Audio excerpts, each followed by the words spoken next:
तर नक्कीच आपण बघू शकता लोकमान्य टिळक टर्मिनसच्या मी परिसरात आहोत आणि एकंदरीत इथली अवस्था जर बघितली तर सर्वीकडे चिखल झालेला आहे आणि पायलिंगचं काम सध्या इथे सुरू होतं आणि आजूबाजूला जर बघितलं तर चिखलच चिखल आहे। जे इथून प्रवासी जे गावासाठी जाण्यासाठी निघतात ते ह्याच रस्त्यावरनं जातात।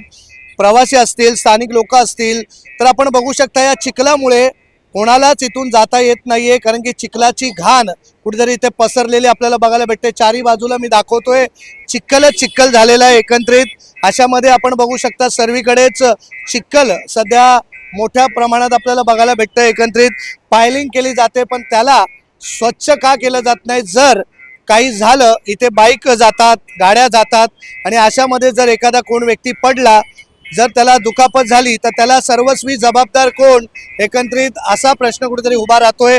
मी दाखवतोय तुम्हाला पुढेही इथे बघू शकता चिखलच चिखल सर्वीकडे झालेला आहे आणि आजूबाजूला जर बघितलं तर कुठल्याही प्रकारे इथे साफ करण्यात आलेलं नाहीये। मी दाखवतोय तुम्हाला आजूबाजूला आपण बघू शकता एवढा हलगर्जीपणा कुठेतरी आपल्याला बघायला भेटतो। एकंदरीत आजूबाजूला सर्वीकडेच हा काम सुरू असल्यामुळे लोक जे येत आहेत शाळेचे विद्यार्थी असतील त्यांना इथून येतानाही मोठा त्रास सहन करावा लागतो। आपण बघू शकता पुढे मी दाखवतोय, जरा पुढे येऊन मी दाखवतोय। एकंदरीत आपण बघू शकता हे शाळेचे विद्यार्थी जे आता शाळा सुटलेले आहेत ते घरी निघालेले आहेत आणि त्यांनाही या चिखलातून पुढे जावं लागतंय। सर्वीकडे चिखलच चिखल झालेला आहे।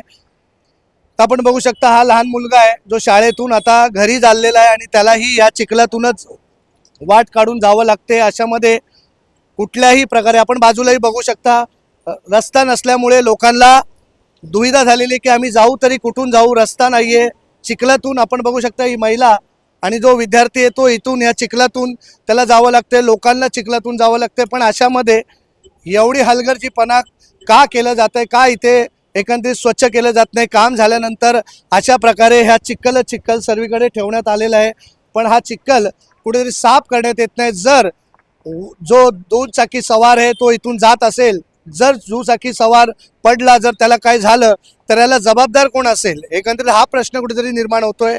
तर अशा प्रकारे हे ठेकेदार जे कामं करतात त्यांना स्वच्छ करायला का होत नाही असं एकंदरीत लोक विचारतायत। लोकांनी आम्हाला सांगितलं की इथे खूप अडचण होते, आम्हाला यायला जायला रस्ता नाहीये, पूर्ण चिखलच चिखल आहे, सर्वीकडे रस्ते खोदून ठेवण्यात आलेले पण अशामध्ये हलगर्जीपणा आपल्याला बघायला भेटतोय। अशा प्रकारे चिखलचा हा साम्राज्य आपल्याला बघायला भेटतोय, काम केलं जात आहे पण आता हा चिखल साफ करण्यात येईल का, हटवण्यात येईल का हे पाहणं आता महत्त्वाचं राहील।